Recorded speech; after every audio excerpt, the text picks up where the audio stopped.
If there were hellfire and my ancestors were there for whatever reason, I want to be there as well. Hellfire, sir. Yes, I want to be there. If the Bible God is all loving, why does he choose a set of people, especially the so-called Bible Israelites, over every other nation in the world? He would be with the Israelites to destroy, to unalive men, women, including pregnant women, and even babies. What do you feel about hellfire and heaven concept? If hell existed, I think I'm in one right now. But I don't think there is anything that would be worse than being in Nigeria, especially at this generation. So I don't believe in it actually. The fact that I'm not a Christian makes me believe in something else. So were you born a Christian and you later, find your way back to, or you've always been a traditional? Okay, when I was born, my parents weren't Christians, but at some point, I grew into Christianity, and that was from 1992. My elder brothers were even Christians before then, but it didn't affect us. But when my mom, mom, we were with mom, so mom joined the Christianity thing in 1992, so we became Christians. I grew up in church. I got to a certain level that I began to ask questions. Things were not adding up, and Questions like what, sir? I want to stand for my Christian brothers now and see if I can okay. back my feet. A lot of things. A lot of Okay, things. just one now Okay, for for the- example, this God was presented to us, the Bible God was presented to us as an all-loving God, a God who is holy, that has no iota of dirt, Blemish. right? In him. Good. But going on, I saw a lot of evidence that he's not all loving, and there is a lot of dirt in him. So I began to ask questions, and the more I asked questions, they will say that I was influenced by Can the you devil. make reference to this? Exactly. They said it's all loving. If the Bible God is all loving, why does he choose a set of people, especially the so-called Bible Israelites, over every other nation in the world? He would be with the Israelites to destroy, to unalive men, women, including pregnant women, and even babies. I hope I could, so we don't prolong this. If you want evidence, for example, you can go and read. I can't answer the question. Let us just leave No, it for for- people for who are the- rooted in the The religion. ones in the comment section, in case they don't know, there are a lot of people who do not know. So I can just help you with one. You just go and read Numbers 31, see what happened there. Numbers 31. Numbers The 31. whole of the chapter. Yes. When God gave instruction to Moses and Elisha to go to the Midianites and unalive everybody, they went there. They did unalive the people, but they brought in some women and some children. Yeah, I think I remember the story. They asked them to go back and unalive everybody again, and God gave that instruction. Right now, I know, sir. Egypt was represented in Bible, which is surprising because it was not Egypt then. All right, it was Kemet, but Egypt was represented, and they said a certain Pharaoh held the people of Israelites. You know, he's called the God of Israelite, right? Good. I am not Israelite. What's my business with the God of Israel?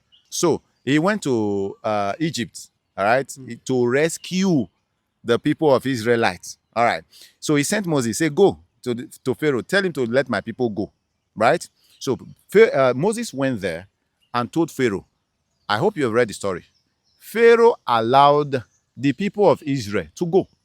Yeah. Good. But the same God who sent Moses went to meet Pharaoh when he was sleeping and changed his mind, hardened his heart. It's in the Bible. So Pharaoh changed his mind.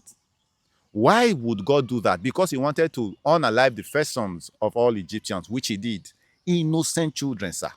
See, they are like 1,000,001 we can make reference to. So now, sir, on the aspect, on the feature of being all loving, how do you define or how do you attribute such feature to such a God? Then talking about holiness, they will always say, they said that their devil, their Lucifer, is our Esu, which is not true. Do you have a swim Benin Kingdom? Of course, we have Oh, Esu. you have a suit too? Of course. Esu is a businessman. Esu is a businessman. Everything you do, Esu is always involved. He's a businessman. He's the one that takes your sacrifices to the deities that need exactly. But in their story, sir, they said that devil was very close to God, everything. Then at some point, Sent down from heaven.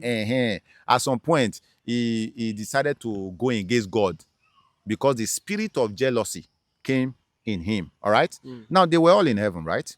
So the question is, if they were all in heaven, and heaven is very holy, white as snow, where did the spirit of jealousy come from that entered devil or Lucifer? This is deep. So the spirit of jealousy came from nowhere. That same heaven that is holy, that is very clean, entered Lucifer. So Even these things, they are not written in the Bible. We just heard it as stories. they are there. Are they there? Yes, of That course. devil was sent down from heaven. Yes. Jesus Christ. Yes. Yes. So now the devil did what he did, according to them. Lucifer did what he did, and he battled with God, according to them. As All these mighty- things are in the Bible. Yes, you don't read your Bible. I'm sorry to my Christian brothers. I'm sorry, man. He battled with God. Now, a whole God that is almighty. Imagine Lucifer, his boy, used the word battling with him. So they fought war for as long as I don't know. And in the end, Jehovah, the Bible God, did not solve the problem. He did not unalive devil. He did not imprison devil. What did he do? He sent him down to earth. And when he did, he said, "Woe unto you, the inhabitants of heaven, of earth, for I have sent Lucifer to you." The fuck. Oh, so the question is, why, sir? And he blames me for sinning. And he knows that it is the devil, according to their story, it is the devil that will make me to sin. But when I sin, he blames me for it. Sir, why did you not deal with the devil? I think we should stop here. Sir. I don't want you to turn me to an atheist. I could turn to an atheist like this. No I think we problem, just sir. stop it here. I ask you, before we digress, I ask you the concept of heaven and hellfire. So, nutshell, none of those things exist for you. Yes, my belief. It's all belief. We cannot say for sure. We cannot prove it. But in my belief, there is no going to heaven after demise. There is no going to hell after demise. If there were, sir, you see these Christians who are suffering here on earth, they would have gone to take their mansions in heaven.